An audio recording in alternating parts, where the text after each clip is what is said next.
What's up, y'all? Candy Girl here with my 2 cents on feeling unappreciated, taken for granted, and most importantly, underestimated. Okay. Now, this video is actually inspired by a very dear friend of mine, so I'm not going to say her name because she didn't even request my 2 cents, but in true Candace fashion, everybody is entitled to my opinion. So I'm gonna give my 2 cents on this topic because I think a lot of people can relate to this. But I saw a good friend of mine have a status on Facebook, and she was basically saying that she's just tired of people taking her for granted, taking advantage of her, underestimating her, and ultimately causing her to feel uncomfortable just for other people to feel comfortable. I think so many of us can attest to the fact that we all have gone through a similar experience. And I feel like it's part of a transformation that we all have to go through. Especially those people who are people pleasers, who want to just keep the peace, who want to make sure that everybody is happy, even if that makes you a bit uncomfortable or unhappy.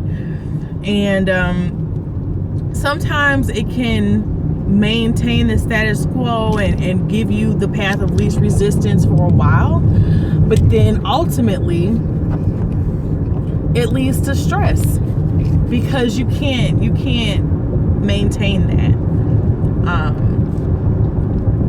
So here's my 2 cents on the issue, and you all leave comments down below on if you've ever had to deal with that and how you dealt with it.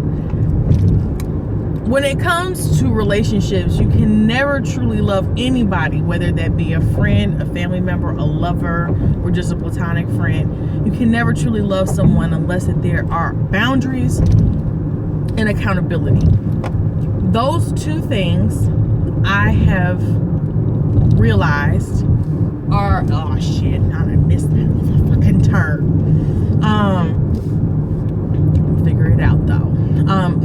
Those things are vital to any relationship, because people usually have the best of intentions, but in the end of the day, we all have a objective in life, and we oftentimes utilize our resources in order to get that.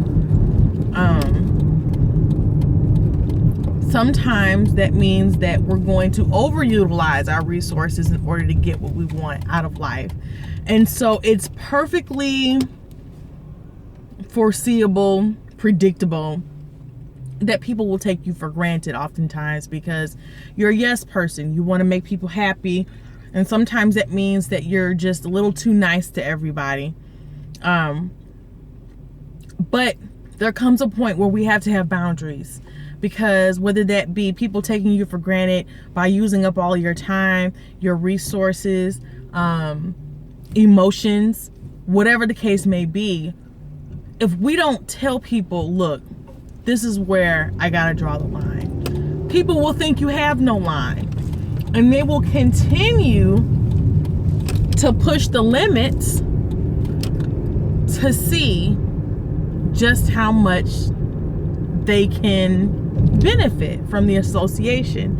This usually is not a malicious thing. It's just human nature that we all use the path of least resistance and utilize our resources such that we can flourish, using the social capital around us. Now, it's not good enough to just have boundaries. There also has to be a point where when people challenge those boundaries, when people forget about those boundaries, that we then hold them accountable in saying, number one, when we set that boundary, we need to give them some sense of, if we can't ratify this, if we can't, I think it's rectified. If we can't fix this, or if this continues, then I'm going to have to do this. So for example, if you got a family member that keeps asking you for money, say, look, last time that you asked for me for money was 3 weeks ago. And I'm starting to see that this is going to be a repeated thing. And I can't keep helping you financially like this. I just don't have it in me. So I'm going to have to cut you off with the money. Or I'm going to give you this last bit of money. But after that, you're going to have to figure something else out. And if you keep asking me for money, you know, our association is going to be limited. Or the answer will always be no. Just, you know, tell them that if you continue to do X, Y, and Z, then this will happen. It doesn't have to be like, oh, I don't want to speak to you anymore, but it has to be something like, the answer is going to be no. If you ask me again, the answer is going to be no. People at your job asking you to do their job and then giving no quid pro quo, or they didn't give you the promotion that you were looking for after you have been more than accommodating in the day-to-day tasks for the team.